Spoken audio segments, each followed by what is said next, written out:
സിനിമന്റെ പേര് എൻ വഴി തനി വഴി. പ്രിയമുള്ളവരെ എല്ലാവർക്കും നമസ്കാരം. എൻ വഴി തനി വഴി.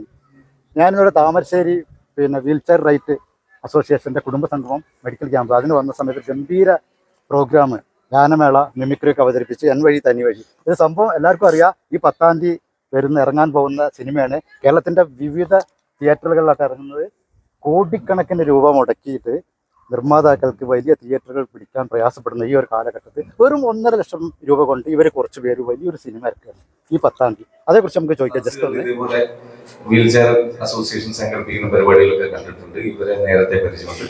എന്നെ കൊണ്ട് ക്ഷണിച്ചത് ഈ മനോഹരമായ പരിപാടിക്ക് തന്നെ ക്ഷണിച്ചത് ചാപ്പൂസ് എന്ന് പറയുന്ന ചാപ്പൂസ് എന്ന് പറയുന്ന ആൽബം മീഡിയയിലൊക്കെ ഉള്ള ഒരു നല്ല കലാകാരനാണ്. പിന്നെ ഇങ്ങോട്ട് കൊണ്ടുവരുമ്പോ ഫസൽ ഉണ്ടായിരുന്നു. ഫസലിനെ ഇവിടെ എന്തെങ്കിലും ഫസലും ടീമൊക്കെ ഒരുതരമായ ഒരു വെല്ലുവിളി കാണിച്ചിട്ടുണ്ട് സിനിമാക്കാരോട്. അതായത് അവരുടെ ഒരു സിനിമ അതിന് എത്ര ലക്ഷം ചെലവായി? 1.5 ലക്ഷം ഉറുപ്പ്യ കൊണ്ട് ഒരു സിനിമ. മ്യൂസിക് ഡയറക്ടേഴ്സും അല്ലെങ്കിൽ ഡയറക്ടേഴ്സും എല്ലാ പണിക്കാരും സഹകരിക്കുകയാണെങ്കിൽ പൈസ ഒന്നും ഇല്ലാതെ സിനിമ എടുക്കാൻ പറ്റും. ഭക്ഷണത്തിന്റെ പൈസ മാത്രമേ നോക്കണേ. അതും ആരെങ്കിലും സ്പോൺസർ ചെയ്യുകയാണെങ്കിൽ 0 ബഡ്ജറ്റിൽ സിനിമ എടുക്കാൻ പറ്റും. എന്തായാലും നിങ്ങൾ നടത്തിയ അത് പാഴായി പോകാതിരിക്കട്ടെ, വിജയിക്കട്ടെ.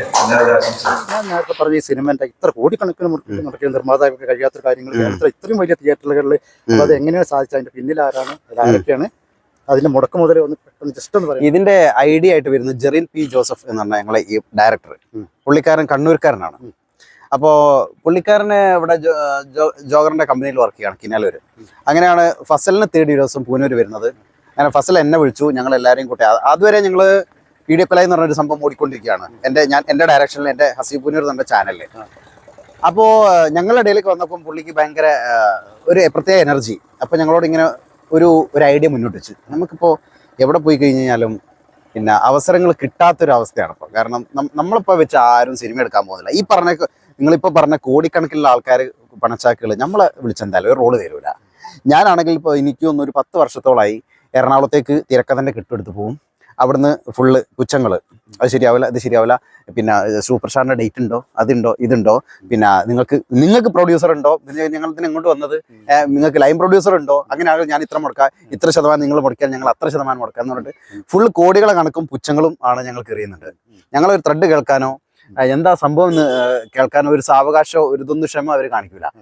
പിന്നെ ഇങ്ങനെ കാലഘട്ടം ഇങ്ങനെ കടന്നു പോകാന്ന്, ഇങ്ങനെ കാലിനടിയിലെ മണ്ണൊലിച്ചു പോകാന്ന് ഞങ്ങൾക്ക് തോന്നിയതോടുകൂടി എന്തുകൊണ്ട് എന്നാൽ ഈ കോടികൾ മാറ്റി വെച്ചിട്ട് നമുക്ക് ആഗ്രഹങ്ങൾ, ജനകോടികൾക്ക് വേണ്ടി എന്തുകൊണ്ട് നമ്മൾ ആഗ്രഹം പൂർത്തീകരിച്ചുകൂടാ എന്നുള്ളൊരു തോന്നലുണ്ടായിരുന്നു. കോടികളല്ല, ജനകോടികൾക്ക് വേണ്ടിയിട്ട് അവരുടെ പ്രശംസ പിടിച്ചു പറ്റുക എന്നുള്ളതാണ്. പിന്നെ ക്രിയേറ്റിവിറ്റി ഞങ്ങൾ എമ്പാടും പഠിച്ചുകൊണ്ട് തന്നിട്ടുണ്ട്. അതുകൊണ്ട് ഇത് ഒരു യൂണിറ്റി സ്ട്രെങ്ത് ആണ്. അപ്പോൾ ഞങ്ങളെല്ലാവരും കൂടി ഒരുമിച്ച് ചേർന്നപ്പം ഒരു കിന്നരം, അരം കിന്നരം ആയി മാറി. അതിൻ്റെ കൂടെ ഈ ഡയറക്ടറും അദ്ദേഹത്തിൻ്റെ തന്നെയാണ്. DOP, ക്യാമറ, എഡിറ്റിങ്, DA ചെയ്യുന്നത്, ഫോളോ ചെയ്യുന്നതൊക്കെ അദ്ദേഹം തന്നെയാണ്.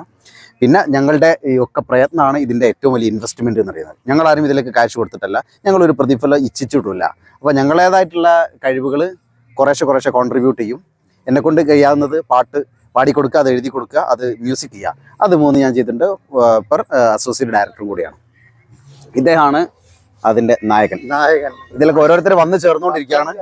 ഷാനിൽ ബാബു അടുത്ത വെള്ളിയാഴ്ചത്തെ ശുക്രൻ തെളിയാൻ പോകുന്ന നായകനാണ്. ഇതിൽ നല്ല റോൾ കൈകാര്യം ചെയ്ത താമരശ്ശേരിക്കാരനാണ്, അമ്പയത്തോടുകാരനാണ് ബാബു. പിന്നെ മൈസെൽഫ് ഹസീബ് പൂനൂർ, കോമഡി ഉത്സവത്തിൽ ചെറിയ മിമിക്രി ആർട്ടിസ്റ്റാണ്. ഇത് ഒരു പോലീസ് ഉദ്യോഗസ്ഥൻ കൂടിയാണ്. ബാലുശ്ശേരി സ്റ്റേഷനിലെ ഹെഡ് കോൺസ്റ്റബിൾ ആണ് ഫൈസൽ കിളോത്ത്. നേരത്തെ പറഞ്ഞ PDA കൊലയിലൊക്കെ ഉണ്ടായിരുന്ന മികച്ച റോളുകൾ ചെയ്തിരുന്ന ആളാണ്. അത് ഞങ്ങളുടെ ഇടയിലേക്ക് കടന്നു വന്ന എൻ്റെ ഒരു റിലേറ്റീവും കൂടിയാണ്. പക്ഷെ അഭിനയ രംഗത്തേക്ക് കടന്നു വന്നത് ഇദ്ദേഹത്തിന്റെ ആ ഒരു ഭ്രാന്ത് മനസ്സിലായത് ഈ ഇടക്കാണ്. സിദ്ദീഖ് കാവുംപുറം. അല്ല, നിങ്ങളുടെ എനർജി ഞാൻ ഇന്നിപ്പോൾ കണ്ടു. ഗംഭീര ഗാനമേള, ഓരോരുത്തരും വലിയ കഴിവുള്ള കലാകാരന്മാർ, ഗാനമേള, സിനിമാടന്മാർ അനുകരിക്കില്ല. അങ്ങനെ ഇവർക്ക് എന്തായാലും അടുത്ത പ്രോഗ്രാമിന് പോകാൻ തിരക്കില്ല. എന്തായാലും 1.5 ലക്ഷം മുടക്കിയിട്ട് വലിയ വെല്ലുവിളി എടുത്തിട്ട് കോടികൾ മുടക്കി നേരത്തെ പറഞ്ഞു സിനിമാ നിർമ്മാതാക്കൾക്ക് എത്തിക്കാനൊരു ഡ്രീം ഇവർ നേടിയെടുത്തു. കേരളത്തിന്റെ അഭിമാനം. അതാണ് ഞാൻ ഇവരെ വെച്ചൊരു വീഡിയോ. ഒരുപാട് സന്തോഷം. അല്ല, ഒരൊറ്റ ചോദ്യങ്ങൾ ചോദിച്ചില്ല. ഈ 1.5 ലക്ഷം മുടക്കിയ ഈ മഹാനുഭാവൻ ആരാണെന്ന്? 1.5 ലക്ഷം മുടക്കിയ മഹാനുഭാവൻ ആരാണ്? അദ്ദേഹത്തിന്റെ പേരാണ് ബെന്നൻ പീറ്റർ. കൊച്ചിക്കാരനാണ്, എൻ്റെ ഒരു സുഹൃത്തു കൂടിയാണ്. അപ്പോ ഞങ്ങളിങ്ങനെ ഒരു ആഗ്രഹം പറഞ്ഞപ്പോ എന്നാ ഞങ്ങൾക്കൊന്ന് കാണണം, 1.5 ലക്ഷം കൊണ്ട് നിങ്ങൾ സിനിമ തീർക്കുന്നത്. ഓക്കെ, അങ്ങനെ ഒരു ചലഞ്ചായിട്ട് പറഞ്ഞ സമയത്തോ ആ ചലഞ്ച് ഞങ്ങൾക്കും ഏറ്റെടുക്കണം എന്നുള്ളൊരു വലിയൊരു ആഗ്രഹം പിന്നെ അദ്ദേഹം തരാൻ വലിയ അത്ഭുതം. ഞാൻ പറഞ്ഞിട്ട് 5, 6, 7 ലക്ഷം കോടികൾ അതെ അതെ അതെ. ആ സിനിമകളൊക്കെ ഫ്ലോപ്പായി പോകുന്നു. നിങ്ങൾ എങ്ങനെ വിശ്വസിക്കാം? അപ്പൊ അങ്ങനെ ഒരു സ്പാർക്കിന്റെ പുറത്താണ് ഞങ്ങൾ ഈ എൻ വഴി തനി വഴിന്റെ കൂടെ ചെറിയായിട്ട് 2 ആൾക്കാർ വരുന്നുണ്ട്. ഓലിയിലൊക്കെ ഉള്ളതാണ്. തകർപ്പൻ ഗാനമേള നായകൻ കഴിഞ്ഞാൽ പിന്നെ അടുത്ത നല്ല സഹനടനുള്ള ഒരു റോള് ചെയ്തിരിക്കുന്നത് ശോഭിത്ത് മങ്ങാടാണ്, മിമിക്രി കലാകാരനാണ്. കോമഡി അതന്നെ അതന്നെ അതന്നെ. ഇത് അഭിലാഷ് അച്ഛനായിട്ട് അഭിനയിച്ച ആളാണ്. അതെ, ആ സൺഷൈഡ് കൊണ്ട് മനസ്സിലാവുന്നുണ്ടോ? ഇത് കഴിഞ്ഞിട്ട് വാർത്തോ? വാർത്ത വീഡിയോ നിങ്ങൾ ആ യൂട്യൂബർമാർ മൊത്തം ഞാൻ കാണും. അല്ല, ഏത് 20? അല്ല, നമ്മളെ റിലീസ് കഴിഞ്ഞിട്ട് പിന്നെ നമ്മളെ ഇന്റർവ്യൂ പറയുന്നത്. Okay okay okay. മാത്രം പോരെ ഈ പടം ബാലുശ്ശേരി സന്ധ്യയില് 10-ാം തീയതി ഞങ്ങൾ പ്യൂറായിട്ട് റിലീസ് ചെയ്യും. അപ്പോ ഞങ്ങൾക്ക് ഇവിടെ നമ്മുടെ സിറ്റി മാൾ കേന്ദ്രത്തിലൂടെ റിലീസ് ചെയ്യുന്നതുകൊണ്ട് 2 സ്ഥലത്തും ഞങ്ങൾക്ക് ഒരേപോലെ ശ്രദ്ധിക്കാൻ ഞങ്ങൾ ഈ അണിയപ്പുറത്തിന് സാധിക്കില്ല എന്നുള്ളതുകൊണ്ട് ഒരുപക്ഷെ 12-നോ 13-നോ ആയിരിക്കാം താമരശ്ശേരി സിറ്റി മാളില് റിലീസ് ചെയ്യാം. കാരണം ഞങ്ങളുടെ ഒരു പ്രസൻസിൽ നിങ്ങൾക്ക് കാണുമ്പോൾ ഞങ്ങളെ ഈ ഒരു വിഷ്വൽ കാണിക്കുമ്പോൾ ഞങ്ങൾക്ക് കിട്ടുന്ന ഒരു സന്തോഷമുണ്ടല്ലോ, അതിനോട് വേണ്ടിയിട്ടാണ്. 13-ാം തീയതി ആയിരിക്കും മേ ബി സിറ്റി മാളിൽ ഉണ്ടാവുക. 10-ാം തീയതി എന്തായാലും സന്ധ്യ തിയേറ്ററിൽ ഉണ്ടാവും, കൈരളി കോഴിക്കോട് കൈരളി ശ്രീയിൽ ഉണ്ടാവും. ബാക്കി കേരളത്തിലുള്ള അംഗീകാരമുള്ള ഒരു 10 തിയേറ്ററിലാണ് നമ്മൾ റിലീസിംഗ് പ്ലാൻ ചെയ്യുന്നത്.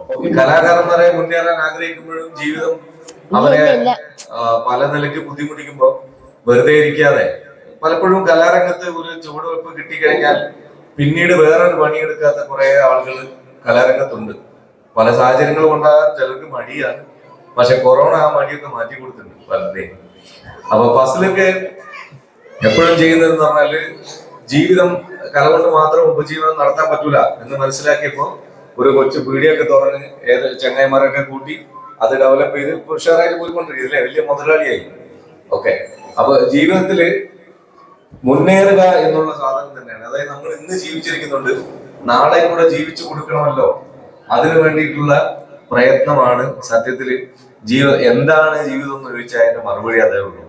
ഇന്ന് ജീവിക്കുമ്പോൾ നാളെയും കൂടി ജീവിക്കണം എന്നുള്ള ആലോചന, നമ്മൾ ജീവിക്കുമ്പോൾ മറ്റുള്ളവർക്കും കൂടി ജീവിതം പകരണമെന്നുള്ള നല്ല ചിന്ത, ഇത് രണ്ടും ചേരുമ്പോൾ ഉണ്ടാകുന്ന സാധനത്തിന്റെ പേരാണ് ജീവിതം.